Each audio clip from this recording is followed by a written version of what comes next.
Hey there, Ryan Reynolds here. It's a new year, and you know what that means. No, not the diet. Resolutions. A way for us all to try and do a little bit better than we did last year. And my resolution, unlike big wireless, is to not be a raging and raise the price of wireless on you every chance I get. Give it a try at mintmobile.com/switch. $45 upfront payment required, equivalent to $15 per month. New customers on first 3-month plan only. Taxes and fees extra. Speed slower above 40 gigabytes on unlimited. See mintmobile.com for details.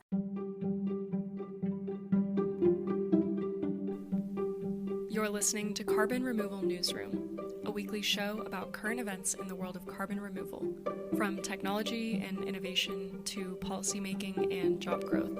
Brought to you by Nori, the carbon removal marketplace. Hello and welcome to the April 23rd edition of Carbon Removal Newsroom. Your regular host Radhika is out this week, so I'll be filling in. I'm Carbon Removal Newsroom producer Asa Kamer. So since our show has been around, we've seen a significant increase in U.S. government support for CDR. Over the same period, we've seen war, inflation, deficits, and many more challenges pulling at Washington's focus and purse strings. So while they have a lot of issues to focus on, this spring did see some encouraging CDR initiatives from the feds, such as approval of a new ocean alkalinity enhancement project in North Carolina, new DOE support for private buyers of CDR, and some modest support in the 2024 budget from Congress. However, this month also saw the release of a new Rhodium Group report that finds that government support for carbon removal is currently only 1% of what it needs to be for the U.S. to remove a gigaton of CO2 by 2050. The report's authors say the government will have to greatly increase support for CDR for the country to meet its climate goals. Today, I'm joined by two experts in carbon removal policy, Jean Buck and Wil Burns. They'll help us understand what aspects of U.S. policy are effective, which are falling short, and what the latest developments mean for the future of the CDR industry in the United States. Welcome, Wil and Holly. Thanks. Okay, so we're going to talk about this Rhodium Group report. Last week, the consulting group released a report titled The Landscape of Carbon Dioxide Removal and U.S. Policies to Scale Solutions. And this organization evaluates the CDR industry in the U.S. quite a bit. So, Holly, I wanted to see what you thought about this, about their findings, and if there was any surprises or you had any takeaways from this finding that government support is way off track for us to get to a gigaton by 2050 here in the U.S. Honestly, I didn't find anything too surprising. I thought it was nice to have an updated look at all of this. But, we're way behind schedule for all sorts of climate action. So I don't think CDR is unique here. And I mean, even when I wrote my book in 2019, I was writing about how we have these sort of boutique level initiatives that I called level 1 CDR, which is, in the thousands of tons, we're getting these pilots going. They make good headlines, but there's a huge gap between that level and what I was calling level 2, like the gigaton level. I mean, it's a really huge lift. It's really transformative. And it's really cool to see, a widespread recognition of that. I don't think we should be daunted by it necessarily. At least we can talk about the the level of investment that we need from government. Great. All right. Well, let's not be daunted. That's always good advice. So, Wil, the authors of this report believe that voluntary markets alone will not get the U.S. to 1 billion tons, and that the government will have to treat CDR as a public utility in order to meet that goal. Do you agree? And should this be a policy goal of CDR supporters right now? Yeah, when I saw that headline, treating as a public utility, first of all, given the fact it was the Rhodium Group, I almost fell off my seat because that's not how they roll. And then of course reading it, I realized no, that's not what they meant. If they actually wanted it to be a public utility, I would agree. I thought what the report called for was virtually more of the same, which was more government support, more pouring money in. And I don't think that's what we need. I think we need a public utility model, right? The climate crisis is a public crisis. I view carbon removal as waste that we both produce and also benefit from in terms of the products associated with it. And I think society needs to set up a public utility model by which we pay for it, which will include some kind of emitter liability requirements or carbon take-back obligations, but also the public paying for it. And I think one of the beyond, I think, driving the actual amount of demand that we need to get to where we have to be, right, compared to the laughable amount we have, and quite frankly, the laughable amount that their proposals would give us. We have to start sending signals to the public of the need for carbon removal and the need to address reducing emissions. And I think an actual utility bill associated with the waste is a good way to do that. And we've seen that in other public utility models where it's reduced waste. It's focused the public on trying to optimize the use of the resource and to minimize the waste. So I wish that's what Rhodium had done, but they didn't. Well, I'm glad you did right now. So that's actually a good segue. Like I was saying, the government faces a lot of financial demands. Obviously, we see that playing out right now, day-to-day headlines about what Congress is and isn't going to pay for. At the same time, solving climate change would be much cheaper than the alternative of not solving it. So how can supporters of CDR especially communicate the importance of this level of investment to policymakers who may have other priorities? Love to hear from both of you. Do either one of you want to take that one on? You want to go first, Holly? Yeah, I mean, I agree with Will that we need to build not just public support, but public demand for this. And it's very far from where we are now in terms of public understanding of this and of other climate change, climate action solutions. So what do we need to do? I think, as I've said many times, we need to invest on the order of billions in public engagement, not specifically with CDR necessarily, but just with decarbonization and the energy transition writ large. Otherwise, we're going to stall out with building transmission, with energy storage, with a lot of other things. People just aren't concerned. That we're treating all these things on like a project by project level, where we're saying, hey, do you support yes or no on this project? And it allows people to veto projects. And we're also very concerned with community engagement. But a lot of places won't be having a CDR facility or another type of energy facility near them, right? So we need this broader public engagement to have support to pay the cost of what this will eventually cost. And strangely, I'm not seeing philanthropy or other actors who might be positioned to help catalyze that engagement really jump into that side of things. Yeah, I agree wholeheartedly with everything Holly said, including the public engagement. I think the philanthropies don't consider that to be sexy, right? It's procedural, and it's not like a bells and whistles direct air capture facility or something like that, but it's a critical component, right? And there's a new study in Nature this week that says that they estimate now that by 2049, the climate change bill is 38 trillion a year. Okay, and it reduces economic growth 19% below what it would have been, and in developing countries 61% below where it would have been. Right. This is a fundamental issue of equity and justice. And we need to start as a society focusing society on that fact. And given the fact the United States has, incredibly high per capita emissions, we have historically the highest emissions, and we're the second largest emitter in the world and the largest industrial emitter, right? We're responsible for a large part of that damage, right? And so it is time to engage the public and talk about the fact that we're going to have to pay for mitigation, and we're going to have to pay for waste, right? And a lot of the things that we have aren't sending those kind of signals. There was a survey last week that said that 71% of the American people can identify any element of the Inflation Reduction Act, and that includes all the climate aspects, right? And that's not working, right? a public utility model that says we now have to pay for this waste, and this is why we have to pay for this waste, right? Could help do that. And I agree with Holly. We should scaffold in advance billions of dollars of public engagement to try to raise that awareness. And I'm not Pollyannish about what a struggle would ensue, right, in this society, right, where you couldn't pass legislation that says puppies are soft and gentle, right, without massive conflict. But I think we have to do it. I mean, 38 trillion annually by 2049. We're not doing it.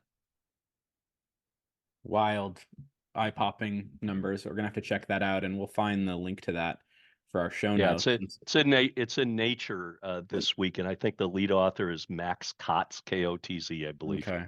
It's a great piece for everybody to read. And those have to be, I mean, this is a bit of a digression, but those numbers have to be well off of what the sort of SSPs and things are estimating, or what climate economics has estimated the effect would be. So that could be, so it sounds like possibly a sobering read.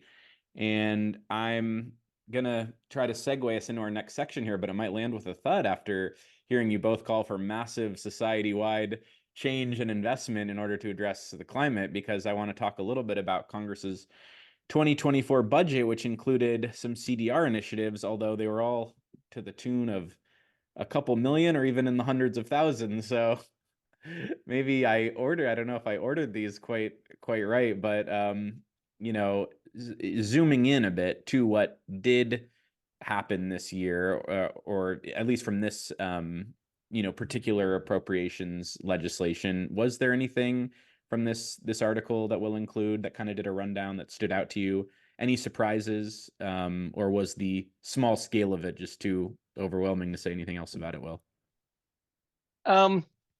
Well, I mean, it was small scale, right? And again, I think it's nibbling around the edge of a growing existential threat, right? Which frustrates me. But I think there were two aspects of it that were salutary. The idea of public procurement. Again, I think public procurement isn't quite a public utility model, but it does acknowledge the fact that that the public should be actively engaged in trying to bring down costs and bring us down the knowledge and experience curve, right? That'll help bring down the cost of especially the industrial approaches such as DAX. I think it's a small amount. It ratchets up over time, but it'll probably always remain small. I thought that the spending on geologic storage is salutary. I think there's three choke points, right, for CDR. The first is building the technology. The second is conveying it via the pipelines. We've already seen, and we were talking about, I know later in this episode, we're already seeing issues associated with resistance to pipelines. And then the third is storage.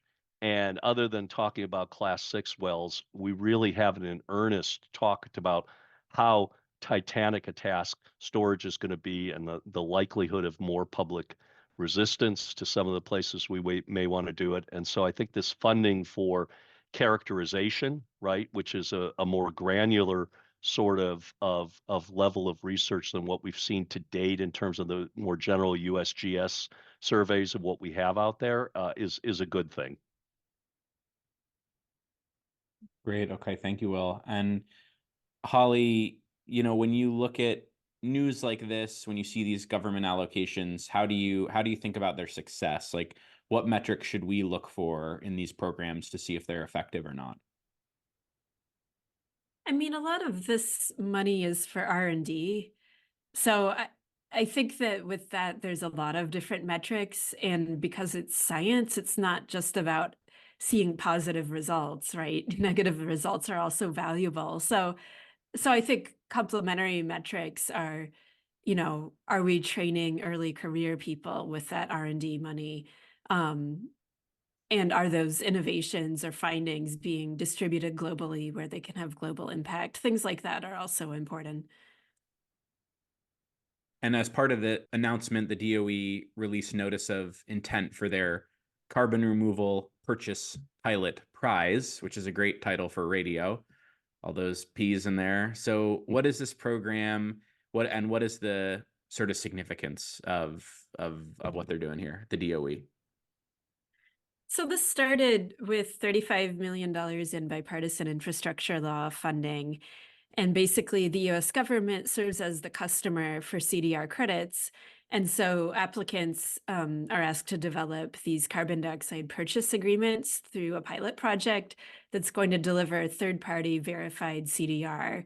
And those could be companies, they could be nonprofits, academic institutions. If they meet the requirements, they can apply.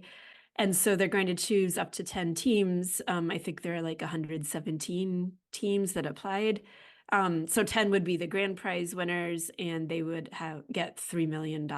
And so that's kind of the format. Those, I think, might be announced next week, possibly around Earth Day. So we'll see what comes from it. But basically what happened in the budget is they said they can continue this for another year. So it won't just be a one-off thing. Great. All right. So that is some pretty direct government support, and we'll have to follow up on this show and see who the winners are, because it sounds like they'll be announced very soon. So, Will, there's been a few marine CDR developments recently, and that's sort of your forte. And some of them relate to public acceptability, which I think I can say, Holly, is your forte. So we're in good territory here. So, one of the pieces of news is that the Army Corps of Engineers gave the green light to Vesta's open ocean alkalinity enhancement pilot project in Duck, North Carolina. So can you just give us a little bit of background here, because there's a lot of complicated regulatory issues, which you're usually able to sort of cut through very clearly. And so why is the Army Corps of Engineers involved, and what do you think they were looking at when deciding whether to approve it? And why do you think Vesta chose this site in particular? So Vesta's project in Duck, North Carolina, entails the use of 7,000 cubic yards of olivine that are being utilized to construct a berm that is being put at the bottom of the ocean, in 25 feet of water, about 3 miles off the coast of North Carolina. And because that berm can help prevent coastal erosion, it is being characterized as a coastal protection device. And as a consequence, it is regulated under the Clean Water Act and the Rivers and Harbors Act, not the MPRSA. And as a consequence, it is regulated by the Army Corps of Engineers. Now, if this project were further out than 3 miles, it might be a very different question, but this is how the law has been construed in this case. When it comes to construction of these kinds of devices, even if they might have multiple purposes, for example, in this case, the olivine could be construed as being deposited to sequester carbon also, it's a question of effect rather than intent. And to the extent that the effect would be to prevent coastal erosion, it falls under the rubric of a coastal protection device and the jurisdiction of the U.S. Army Corps of Engineers. Yeah, it seems like there's been sort of a trickle of news in the last, I don't know, maybe few months of more and more field trials of marine CDR projects. And so I think we maybe need to dedicate a show to all this news that's coming up, because it's hard to keep track of, and it seems significant. And speaking of that, Holly, in other news from this organization, Vesta, social scientists affiliated with them released their findings from a public outreach campaign that they conducted in the Dominican Republic, and did sort of social research as they did that campaign. And so I just wanted to ask you, what they found and what your reaction was to the sort of the study design and the approach that Vesta took here to do this kind of outreach.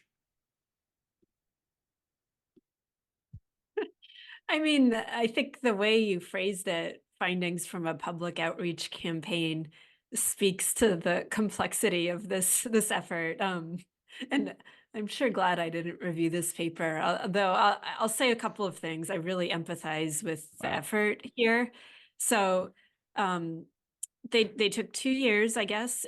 They did 6 focus groups. So with specific groups like a women's collective, fishermen's group, beach guardians, government, handicraft, cattle ranchers.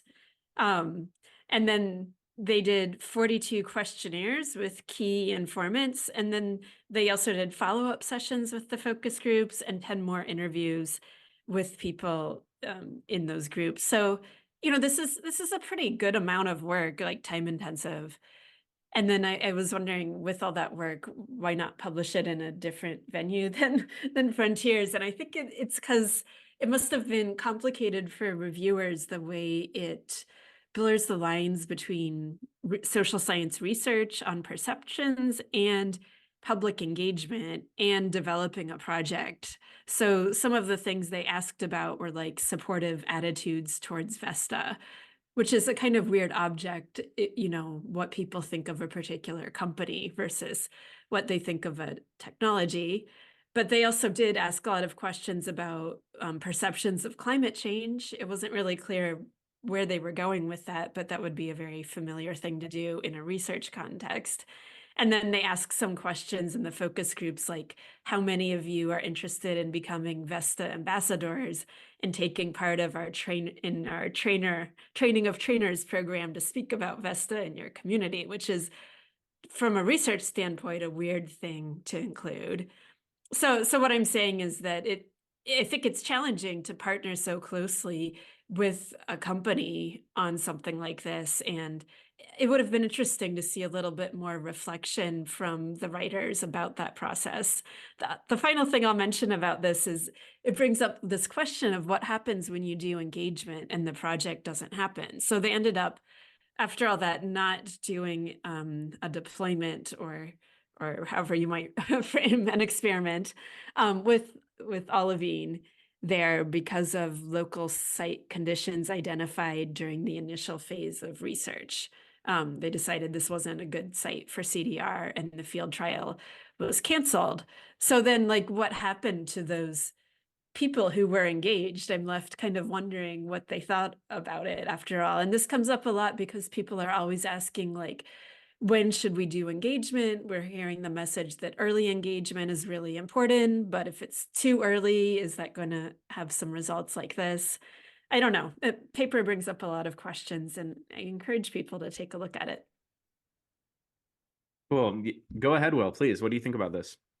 Yeah, so full disclosure, I headed up Vesta's initial advisory committee, right? And one of the 3 subcommittees that we established was on public engagement. So we strongly encourage Vesta to structure a public engagement process, and I think to their credit they did.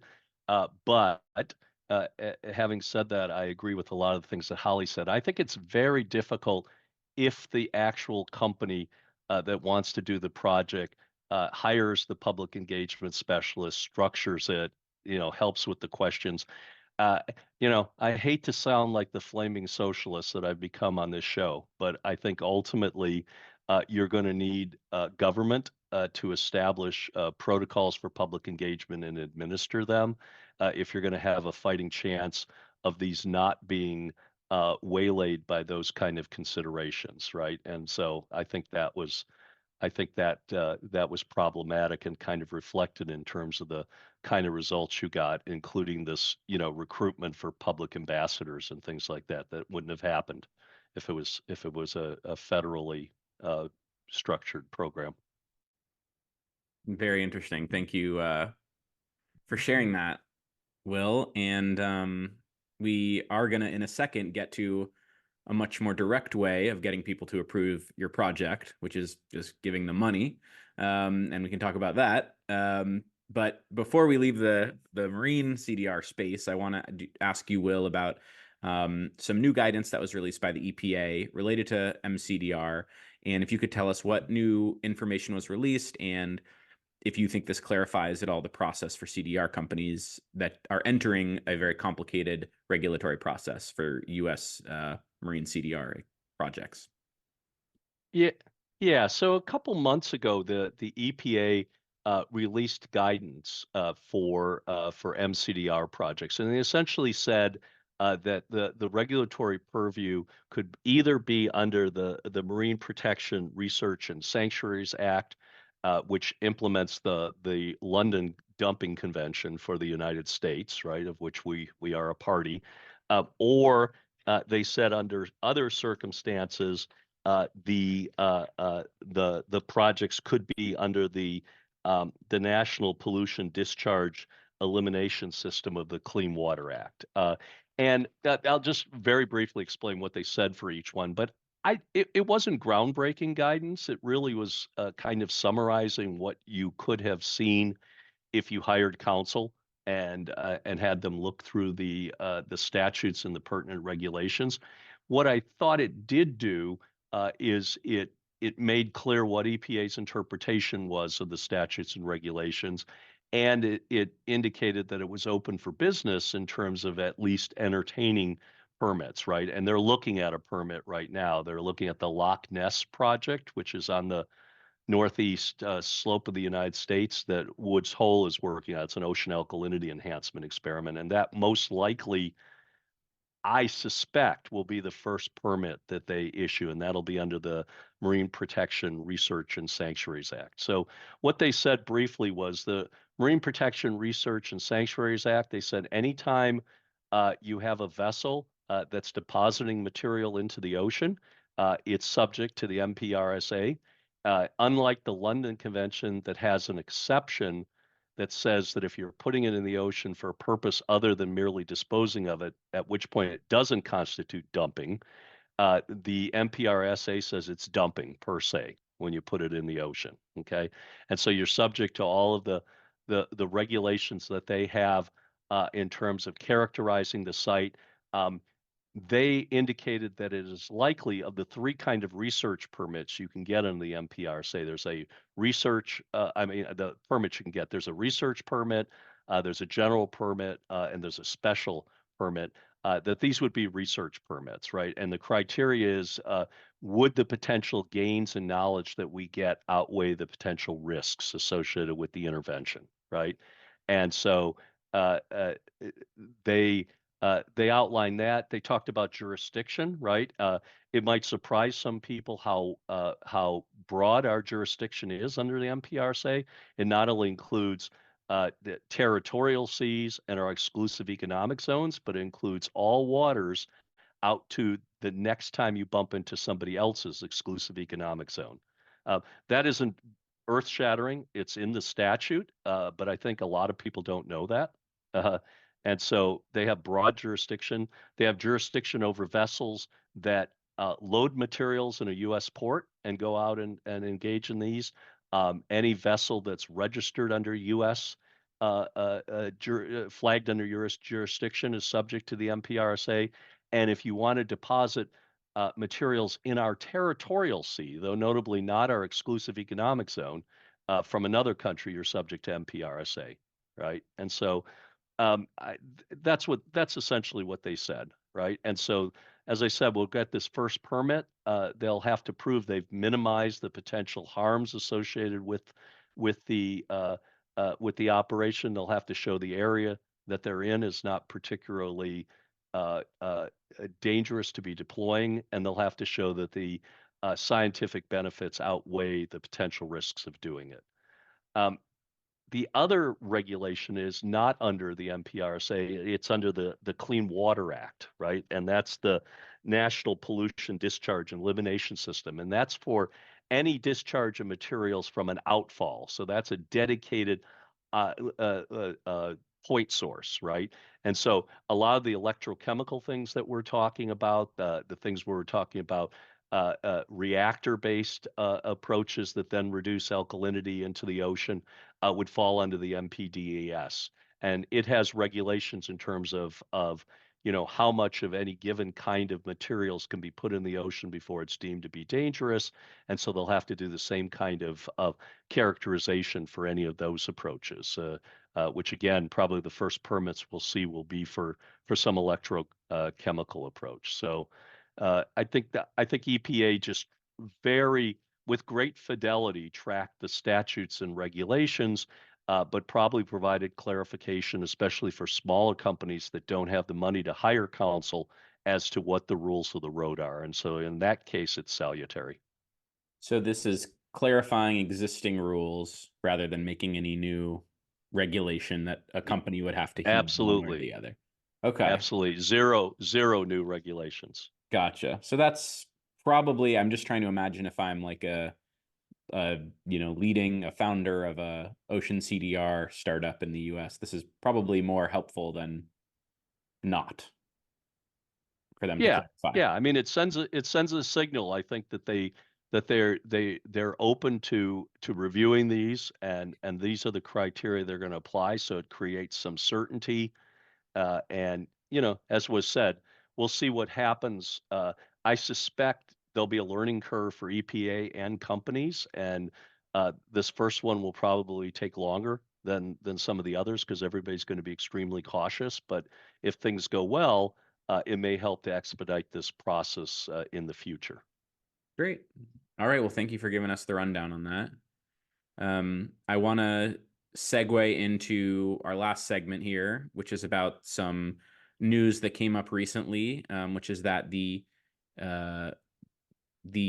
pipeline company called Tallgrass and local environmental groups in Nebraska struck a first of its kind deal to offer community benefits to local communities affected by a proposed CO2 pipeline.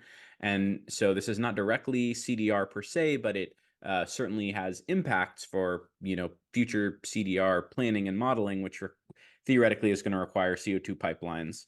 And those are pipelines that have faced resistance from community and environmental groups. And so this is interesting. The company is going to be putting some money into the community in exchange for the environmental groups who were opposing it, dropping their opposition and basically allowing the project to go ahead.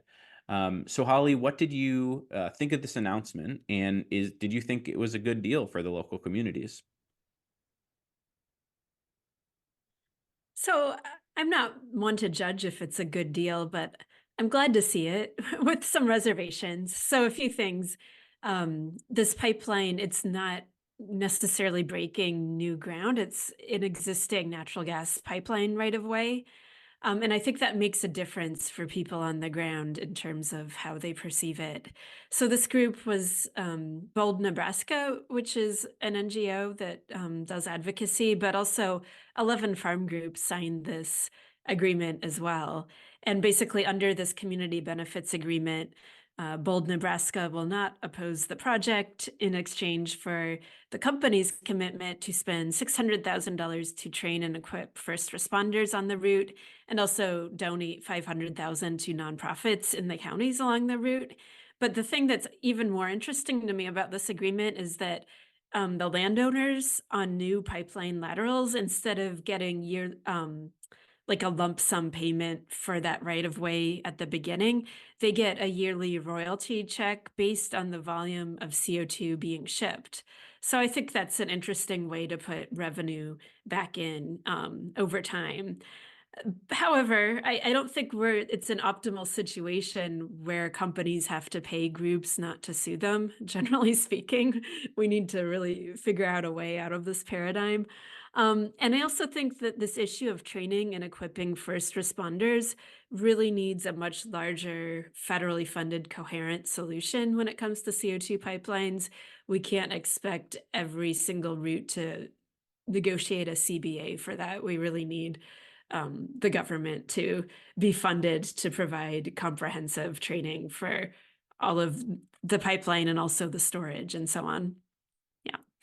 Yeah. So Holly, I was curious to hear what you were going to say about this, and I'm wondering if it sounds like you see some pros and cons in it. Do you think this sort of predicts anything for how CO2 pipelines are going to be deployed in the future or negotiated in the future? Because you've talked about that on our show as something that's really important, the sort of the public outreach component of getting acceptability for pipelines theoretically. So do you think this changes your feeling about how things might play out, or what do you think? I mean, I think it's great to see an actual community benefits agreement and, and have that precedent. I'm not sure that it will transfer to other CO2 pipelines just because this one was unique in terms of already having the natural gas pipeline there.